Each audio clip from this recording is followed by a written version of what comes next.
Class 11 motion in straight line. Last topic हम कर रहे हैं रिलेटिव वेलोसिटी का। तो रिलेटिव वेलोसिटी का हम टॉपिक कर रहे हैं रिलेटिव वेलोसिटी। क्या होता है रिलेटिव वेलोसिटी, इसके बारे में जानेंगे। रिलेटिव मीन्स रिलेट करना एक को दूसरे से। Relative velocity clear. Suppose we have two objects capital A and capital B are moving with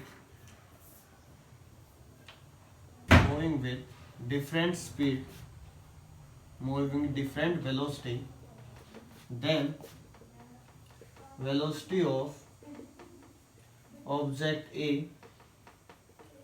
with respect to object B is called relative velocity.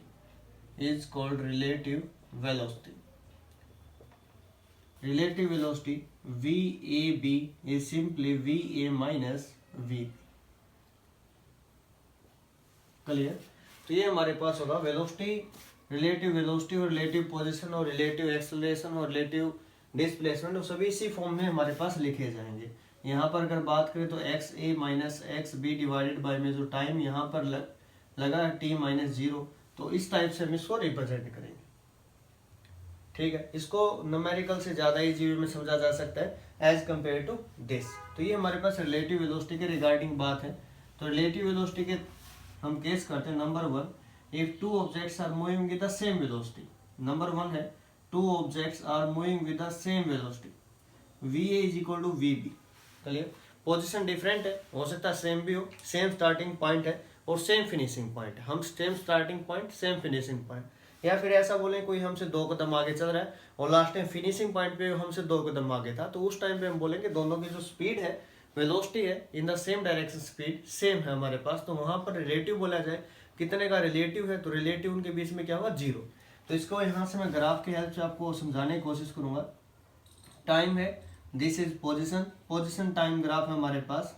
तो पोजिशन एक ऑब्जेक्ट की हमारे पास ये थी, दिस पोजिशन, और सेकंड ऑब्जेक्ट की position ये थी हमारे पास। क्लियर।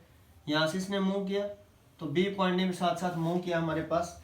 यहाँ पे अगर देखें तो सेम दोनों की वेलोसिटी देखें तो पोजीशन टाइम का थीटा होता है, तो थीटा दोनों का सेम आएगा। तो यहाँ पर अगर मैं बोलूँ रिलेटिव वेलोसिटी ए की विद रिस्पेक्ट टू बी, तो वो क्या आएगी, जीरो।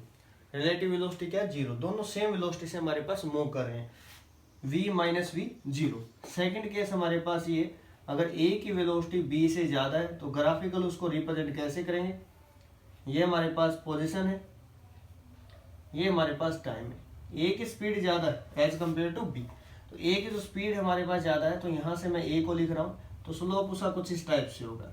ठीक है, ये हमारे पास कोई b है, ये a पोजिशन थी, ये b के लिए हमने यूज किया, तो b की जो पोजिशन होगी इस टाइप से होगी। तो b का जो थीटा अगर आप देख रहे हो, तो ये थीटा स्मॉल है as compare to this theta. Theta जो a का है वो थीटा b से बड़ा है। स्लोप जिसका ज्यादा होता है पोजीशन टाइम में, उसकी स्पीड भी ज्यादा होती है हमसे। ठीक है, स्पीड a की हमसे b से ज्यादा है, तो VAB जो आएगा वो कुछ ना कुछ पॉजिटिव रिजल्ट हमें देगा। ठीक है, अब थर्ड केस करते हैं।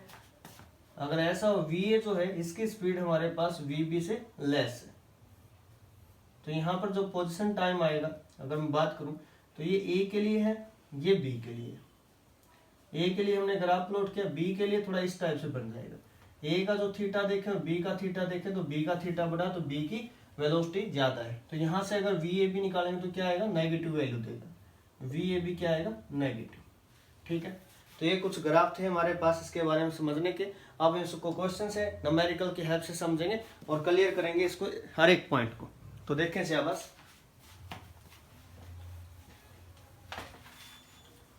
तो रिलेटिव वेलोसिटी में ए ऑब्जेक्ट की निकालें। फॉर एग्जांपल ये ए है, it is moving with 30 kilometre per hour, B is moving with 50 kilometre per hour. किसकी स्पीड ज्यादा है, ए की या बी की, तो बी की स्पीड ज्यादा है। हम लोगों को फाइंड आउट करना है नंबर वन VAB, सभी चीजें क्लियर हो जाएंगी। Number two VBA, number three VAG, G means ground, ground के रिस्पेक्ट में ए की स्पीड VGB। तो ये 4 पैरामीटर हमको फाइंड आउट करने। यहाँ से इसका हर एक कंसेप्ट आप लोगों को क्लियर हो जाएगा। देखिए शाबाश, V A B means V A minus V B, V A कितना 30 माइनस 50 कितना होगा -20 kilometre per our. Relative A means क्या हुआ, इसका ए जो है पीछे चल रहा है कितना 20, वी बी माइनस वी, तो 50 माइनस 30 हमारे पास क्या आएगा 20 किलोमीटर पर आवर। पॉजिटिव में आया मीन्स बी जो है आगे चल रहा है ए से कितना 20 किलोमीटर पर आवर। अब इन दोनों का अगर मैग्नीट्यूड देखें, magnitude of this and magnitude of this दोनों क्या है equal in magnitude, equal in magnitude, magnitude में दोनों क्या है equal. V A G A की speed with respect to ground, ground के रेफरेंस पॉइंट को हम 0 मानते हैं ग्राउंड की स्पीड, तो ए की जो स्पीड होगी वही सेम हमारे पास आंसर आ जाएगा 30 किलोमीटर पर आवर। ग्राउंड की विद रिस्पेक्ट टू बी, तो ग्राउंड की स्पीड क्या है 0 और बी की स्पीड कितनी 50, तो आंसर आएगा -50 किलोमीटर पर आवर। ठीक है, ये तो था इसके बारे में कुछ टॉपिक जो हमने डिस्कस करने थे। अब नेक्स्ट पॉइंट पे इसके बारे में चर्चा करते हैं। ठीक है, ये केस नंबर 1 था, if two objects are moving in the same straight line theta 0 वहां पर हो तो वो केस था हमारे पास। केस नंबर 1 इसको लिख सकते हैं, two objects are moving in the same direction, moving in the same direction theta 0। Case number 2 हमारे पास है, if two objects are moving in the opposite direction, अगर दो ऑब्जेक्ट अपोजिट डायरेक्शन में मूव करेंगे तो उस केस में हमारे पास क्या होगा। Case number 2, if two objects are moving in opposite direction,